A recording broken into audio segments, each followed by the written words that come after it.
संत कबीर से किसी भक्त ने प्रश्न पूछा है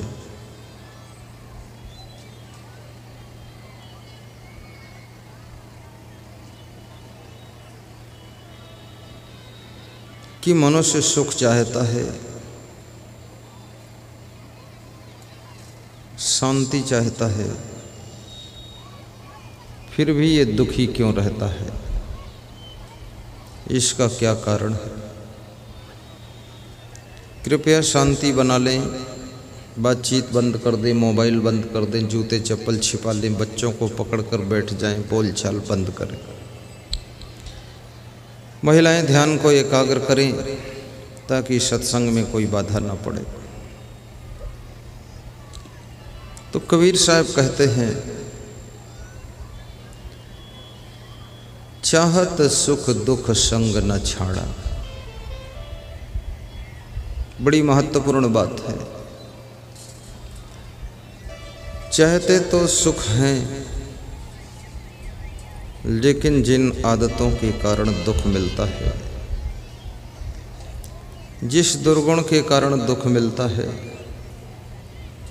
जिस बुराई के कारण दुख मिलता है, जिस स्वभाव के कारण दुख मिलता है, जिस चरित्र के कारण दुख मिलता है, उसे ये मनुष्य छोड़ना नहीं चाहता है। गलतियां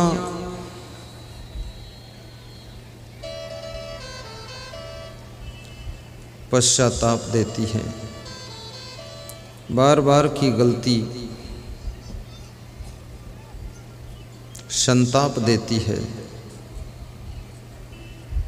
जिंदगी भर जो गलती करता है, फिर वो गलती उसको 3 ताप देती है, दैहिक दैविक भौतिक तापा।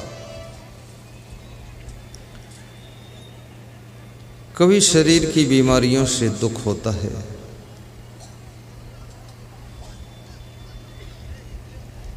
कभी मन की उलझनों से दुख होता है, कभी परिवार के कलह कलेश से भी दुख होता है, कभी व्यापार में हानि हो गई, चुनाव में हार हो गई,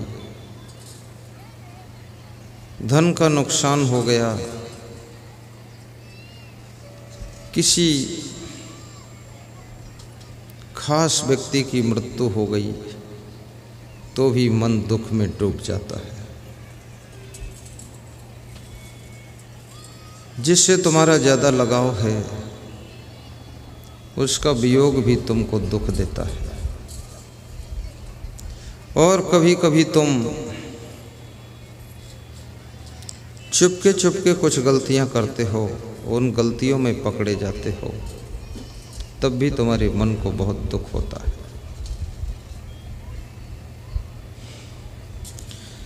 कभी कभी आलस्य के कारण, अकर्मण्यता के कारण, काम न करने के कारण भी आपकी जिंदगी में दुख आता है। गरीबी आ जाती है, आवश्यकताएं भी पूर्ण नहीं होती हैं और मन दुखी हो जाता है। कभी कभी अंधाधुंध तादाद से ज़्यादा रात दिन मेहनत करने के कारण तुम्हारी बॉडी में बैलेंस बिगड़ जाता है, हार्मोन्स डिस्टर्ब हो जाते हैं, जिससे आपके शरीर में बहुत बीमारियां आती हैं। जिनके लिए तुम धन कमाते हो, वे धन तो ले लेंगे, धन से सामान ले लेंगे, लेकिन धन कमाने की दौड़ में जो तुमने शरीर को स्वस्थ करने के लिए समय नहीं निकाला, व्यायाम नहीं किया, और जब शरीर तुम्हारा बहुत बीमार हो गया, तो उस शरीर की तकलीफ में कोई बंटवारा नहीं करेगा। इसलिए कारोबार कितना ही बड़ा हो, राजनीति कितनी भी बड़ी हो, सिस्टम तुम्हारा कितना ही बड़ा हो, थोड़ा व्यायाम करने के लिए भी समय निकालिए। और यदि तुम्हारे पास में मोटे काम हैं तो अलग से व्यायाम की जरूरत नहीं। खेत में काम कीजिए, सबसे बड़ा योगा है। गाय भैंस की सेवा कीजिए, सबसे बड़ा व्यायाम है। बोरियां उठाइए, सबसे बड़ी कसरत है। पानी भर भर करके गाड़ी धोइए, सबसे बड़ा एक एक्सरसाइज है। जो फिजिकल वर्क नहीं करते हैं, हार्ड वर्क नहीं करते हैं, उनका हार्ट कमज़ोर हो जाता है। और हार्ट ऐसा कमज़ोर हो जाता है कि हार्ट अटैक की बीमारी आ जाती है। हार्ड वर्क करने वालों का हार्ट मजबूत रहता है।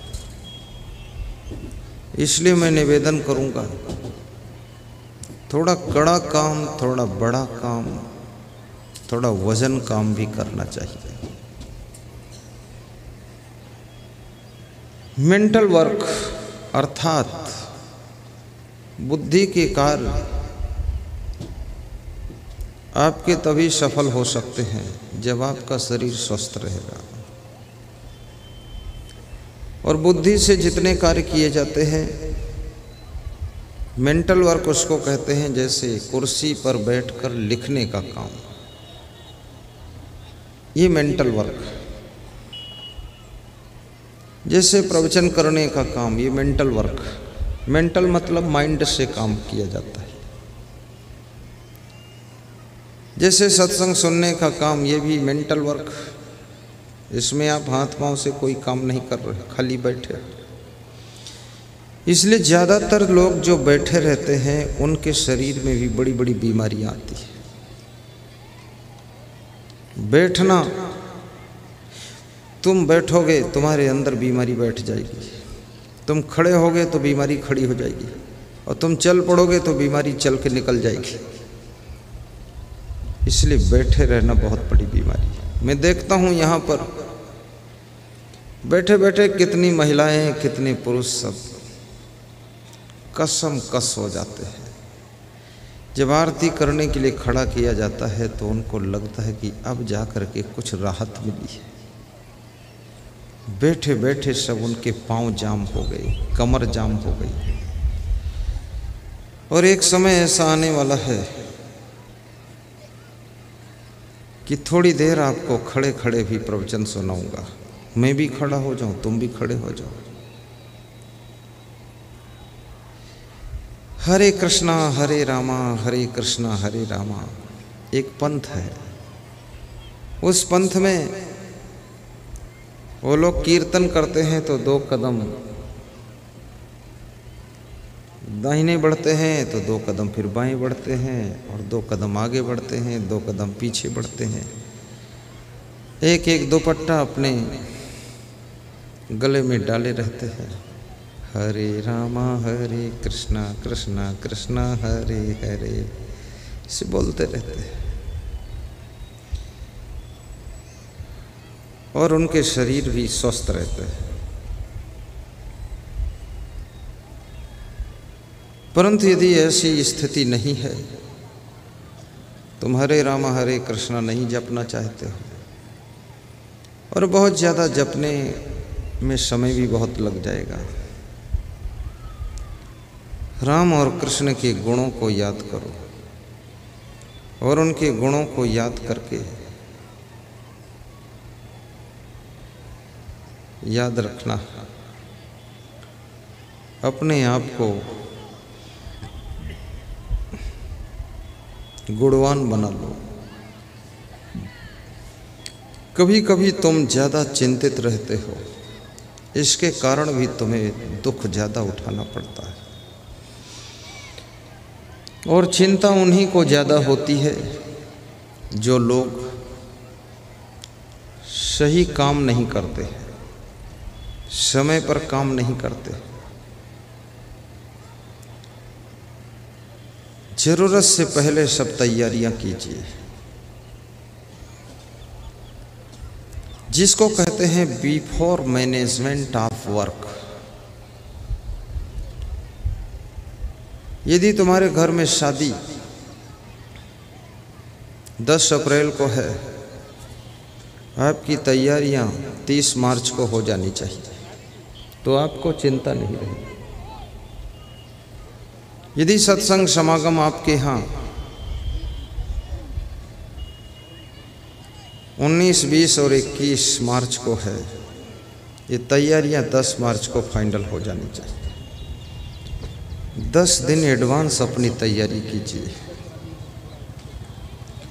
जहाँ जहाँ तुम आलस्य करोगे, जहाँ जहाँ लापरवाही करोगे, जहाँ जहाँ फिक्र नहीं करोगे, वहाँ वहाँ डिस्टर्ब होगा, नुकसान होगा, फॉल्ट होगा। और फॉल्ट होने के बाद तुम टेंशन में आ जाओगे, दुखी हो जाओगे।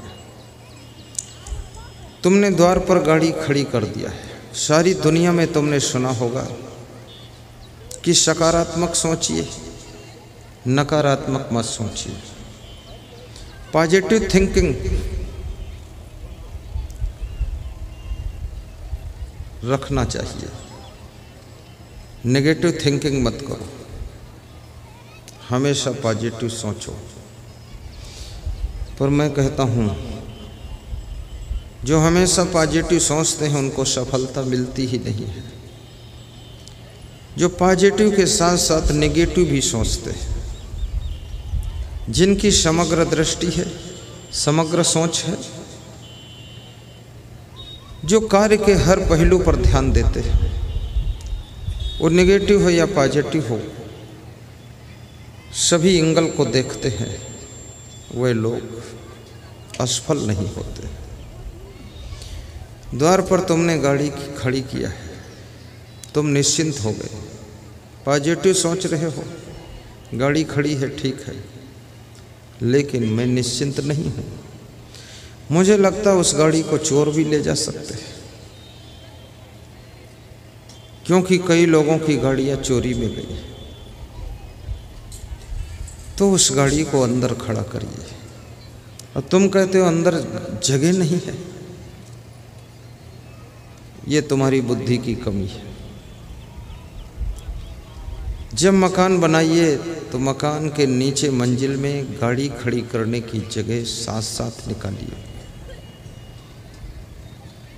और नीचे सामान रखने की जगह भी निकालिए, और नीचे मेहमान के लिए भी 1-2 कमरा निकालिए। एक कमरे में सामान, 2 कमरे में मेहमान, और एक गैरेज में गाड़ी। शटर लगाओ, ताला मारो, ऊपर आराम करो। यदि आपके सीढ़ी में गेट नहीं है तो आप निश्चिंत नहीं हो सकते, क्योंकि सीढ़ी के माध्यम से छत से चोर आ सकता है। एडवांस सोचिए। अब तुम कहते हो इतना धन नहीं है, बात खत्म हो गई। जब धन ही नहीं है, काहे की सीढ़ी और काहे की गाड़ी, जब धन ही नहीं, धन कैसे आएगा?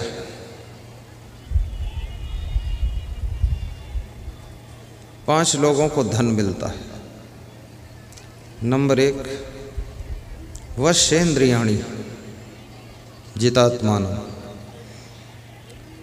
जो लोग अपने मन को नियंत्रण में रखना जानते हैं और इंद्रियों को वश में करना जानते हैं।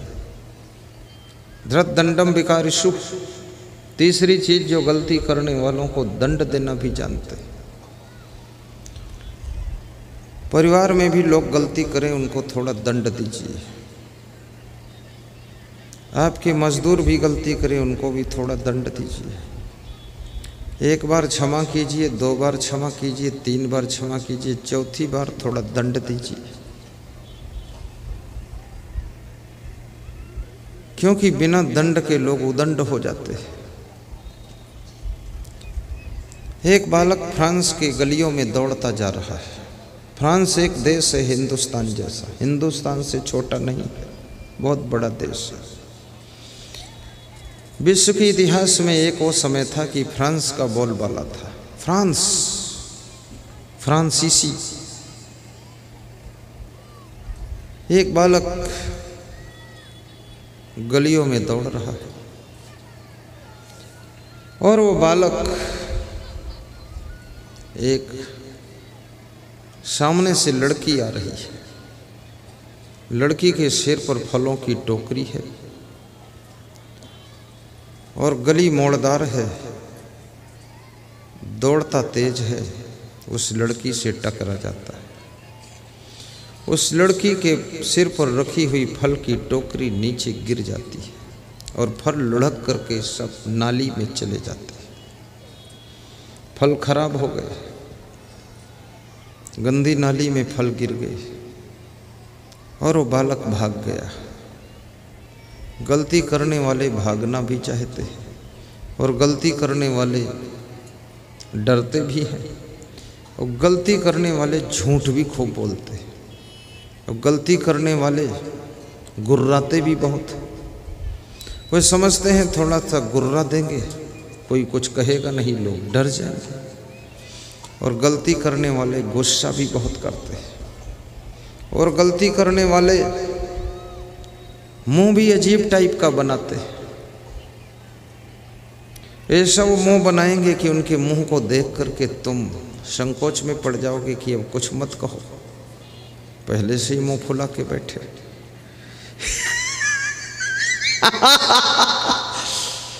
अब ये गलती करने वाले लोग दूसरों को भी गलती में फंसा देते।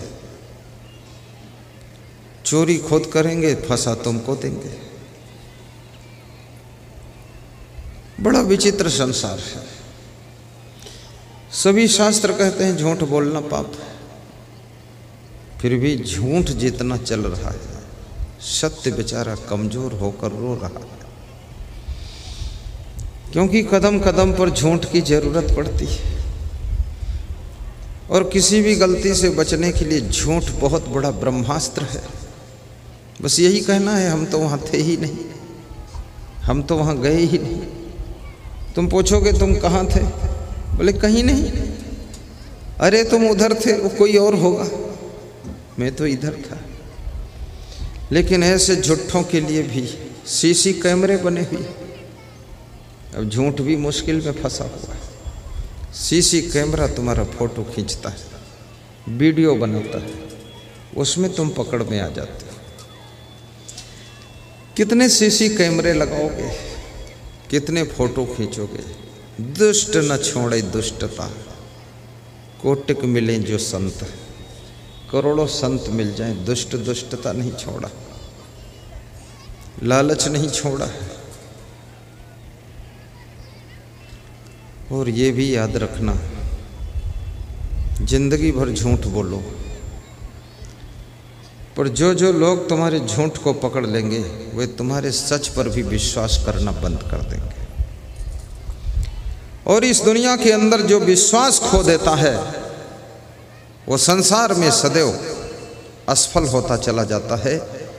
विधानसभा में, लोकसभा में जब विश्वास मत को प्राप्त नहीं कर पाता है मुख्यमंत्री प्रधानमंत्री, तो इसका मुख्यमंत्री का पद चला जाता है, प्रधानमंत्री का पद चला जाता है। जो विश्वास मत को जीत लेता है वो प्रधानमंत्री मुख्यमंत्री बन करके देश के ऊपर शासन करता है।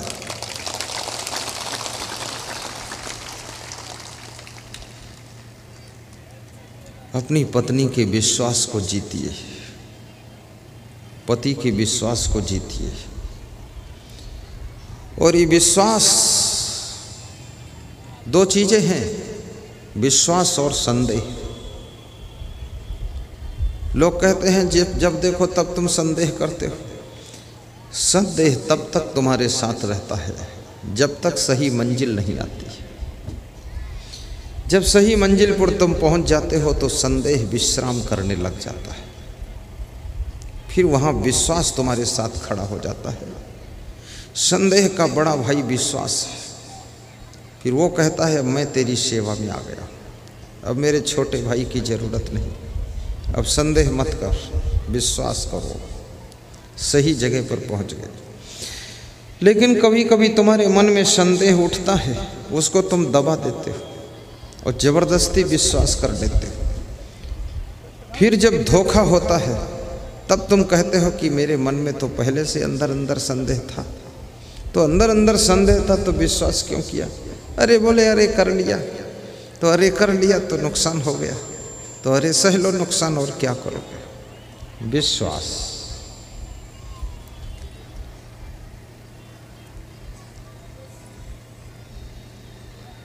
और जो पति अपनी पत्नी के विश्वास को नहीं जीत सकता है, जो पत्नी अपने पति के विश्वास को नहीं जीत सकती है, जो बेटा बहू अपने माता पिता सास ससुर के विश्वास को नहीं जीत सकते हैं, जो भाई भाई के विश्वास को नहीं जीत सकता है, जो शिष्य गुरु के विश्वास को नहीं जीत सकता है, तो याद रखना जिसके पास विश्वास नहीं है उसके लिए जिंदगी में अब कोई आस भी नहीं है, अब कोई आस नहीं है।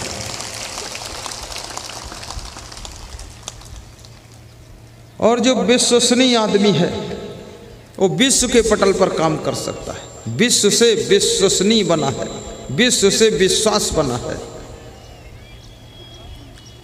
और जिसके अंदर विश्वास जीतने की कला है, विश्वास पैदा करने की कला है, जो आदमी विश्वास को प्राप्त कर लेता है वो विश्व की भी कोई बहुत बड़ी आशा को पूर्ण कर सकता है। जिसने विश्वास खो दिया वो विश्व की भी आस को पूरा नहीं कर सकता है और खुद की आशा को नहीं पूरा कर सकता है। अभी राजस्थान से मेरे पास एक फ़ोन आया कि मेरे पिताजी मेरी दुकान से 2000 रुपये चुराते हुए पकड़े गए। बाप बेटे की दुकान से रुपया चुरा रहा है, बेटा बाप की दुकान से रुपया चुरा रहा है, पत्नी पति की जेब से पैसा चुरा रही है और पति पत्नी के पैसे चुरा कर भाग रहा है। अरे ये चुट्टों का देश भारत देश कितना महान है जहाँ इतने चुट्टा रहते हैं।